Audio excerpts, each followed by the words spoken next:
اصل میں جو اوراق دستاویز ہمارے سامنے ہیں بہت شاندار ہے اور جاندار بھی ہے۔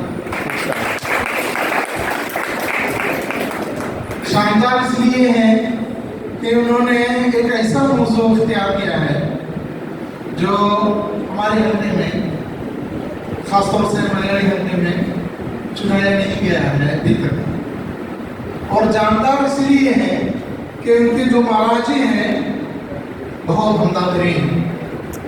کہہ سکتے ہیں یہ پرائمری جو ریفرنسز دیے ہیں وہ ہر جگہ دستیاب بھی ہیں اور آپ لوگوں کو پڑھنا بھی چاہیے۔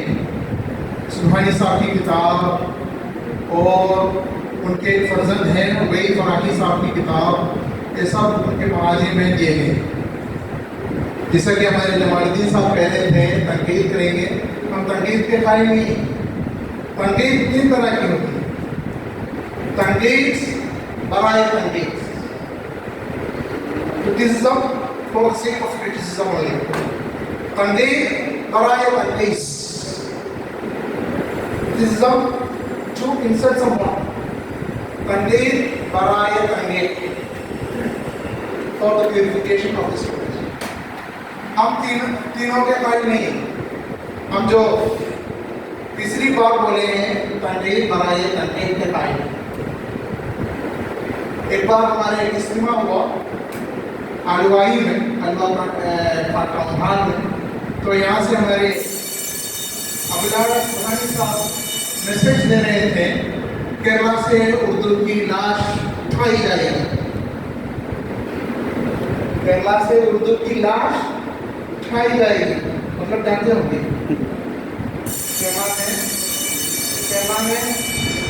کیرلا میں اردو کی وفات ہوئی ہے، وہ صحیح نہیں، وہ ان کا اعتراض تھا۔ ہم اس اعتراض کو رد کرتے ہوئے بولتے ہیں دیکھیے یہاں اردو یہاں زندہ ہے، اردو یہاں زندہ ہے، اردو یہاں پیدائش دوم یہاں ہوئی ہے کیرلا۔ لکھنؤ میں اس کی پیدائش ہوئی، دلہی میں اس کی پرورش ہوئی، اور کہتے ہیں کیرلا میں اس کی وفات ہوئی نہیں، کیرلا میں اس کی دوبارہ پیدائش ہونے والی۔ مبارک ہو ہمارے عادل صاحب کو جنہوں نے ایک ایسا موضوع اختیار کیا جس میں میرے بھی دلچسپی ہے، میرے بھی زیر مطالعہ رہا ہے صدیوں سے۔ ہم جو ہیں تدبر قرآن لمبے عرصے سے پڑھ رہے ہیں، بہت غور سے پڑھ رہے ہیں، بہت اہتمام سے پڑھ رہے ہیں۔ چنانچہ میں نے اس کا اختصار میں بودھرم میں پیش بھی کیا اور باقاعدہ اس کا ترجمہ بھی شروع کیا، مگر ہمارے اکابر ملت نے اعتراض کیا، ان کی افکار یہاں نہیں چلتی، مودودی صاحب کی افکار جیسے نہیں ہیں، کچھ خطرناک ہیں، تو آپ چھوڑ دیجیے، اللہم اغفر لہم۔ یہ جو ہمارے اکابر امت ہیں، اکابر جماعت بھی رہے ہیں، ان کو میں تقدیر کرتا ہوں، قدر کرتا ہوں، اکرام کرتا ہوں، احترام کرتا ہوں، اور ان کے لیے دعائیں مغفرت کرتا ہوں، اللہ ان کی مغفرت کرے۔ مودودی صاحب نے علامہ فراہی کے بارے میں بولے 40 سال کی عمر، 40 سال کی عمر، آپ پڑھے ہوں گے ترجمانی قرآن میں، 40 سال کی عمر، اپنی عمر سے اس میں قرآن نے، علوم قرآن میں ارتکاف کیے ہوئے ایک عمر مفیدن آدمی ان کے بارے میں سے آپ پڑھے ہوں گے۔ اور ہمارے سید سلیمان ندوی صاحب سنے ہیں آپ، سید سلیمان ندوی صاحب، ان کا بھی ایک مقولہ ہے ہمارے حمید الدین فراہی کے بارے میں، یہ امام الحسن ہے۔ ہندوستان میں کسی کو، شاہ ولی اللہ دہلوی کو بھی وہ ایسا لقب نہیں ملا، امام الحسن، جیسا کہ ہمارے سید سلیمان ندوی نے فراہی صاحب کو دیا۔ فراہی صاحب کے اکابر شاگردوں میں سے ہمارے حمید حسن اسلائی، امین حسن اصلاحی اور اپنے استاذ کریم فراہی میں 2-3 باتوں میں اختلاف ہے. اس کے بارے میں آپ کا مطالعہ رہا ہے، وہ بھی مطالعہ زیر مطالعہ رہنا ہے ضرور. استاذ اور شاگرد میں اختلاف ہونا اور ان کے درمیان علمی بحث و مباحثہ ہونا، اور ایک حق پہ بیٹھتے ہیں اور یہ دوسرے حق پہ، دونوں کے درمیان کوئی یہ نہیں، مذمت نہیں کرتے، دونوں آپس میں مذمت نہیں کرتے، دونوں آپس میں احترام کرتے ہیں اور دونوں آپس میں گلے ملاتے ہیں، معانقہ کرتے ہیں اور امین کہتے ہیں. کہا جاتا ہے کہ ہمارے فراہی صاحب کی وفات ہو رہی تھی، سکرات الموت کی حالت میں تھی، تو امین حسن صاحب ویسے آگے ان کے کمرے میں تو بولے ہمارے امین آگے ہیں.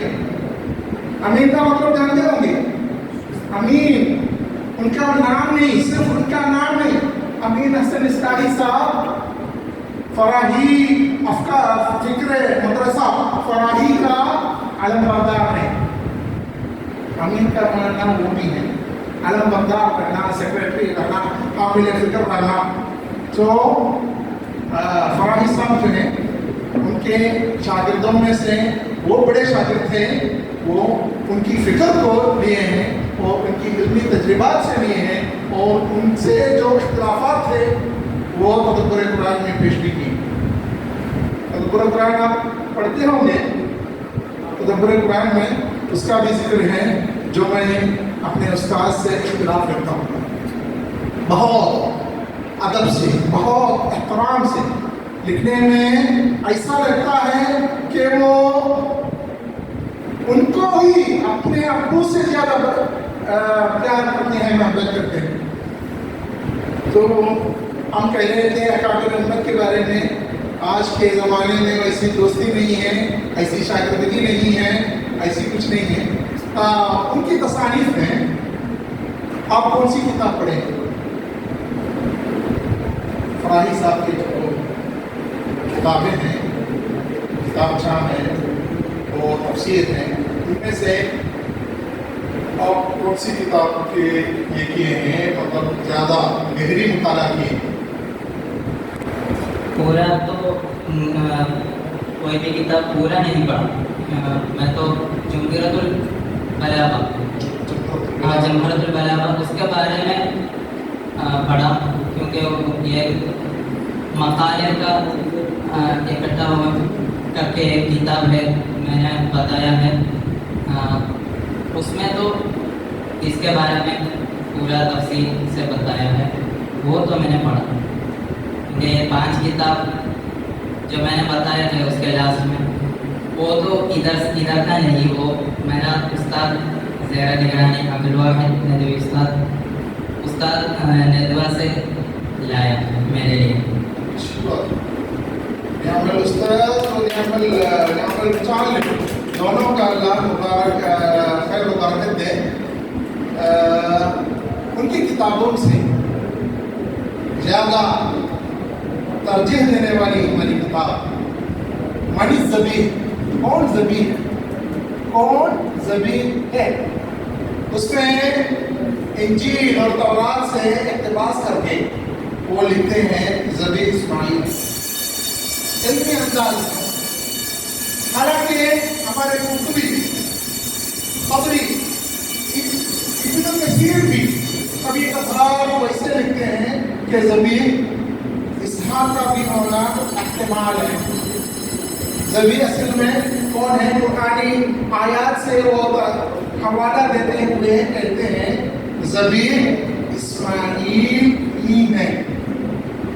اور اگر کہا جائے ان کی کتابوں میں سے سب سے بہترین کتاب کون سی ہے؟ میرا خیال سے جیسا کہ ہم تفہیم القرآن کہتے ہیں، مودود سال کی کتاب ہے، ویسے فراہی صاحب کی کتابوں میں سے سب سے بہترین یا ان کی ماسٹر پیس کہہ سکتے ہیں کون سی کتاب ہے؟ نظام قرآن، لغات القرآن ہے. لغات القرآن کی کتاب ہے، یہ مجلد ہے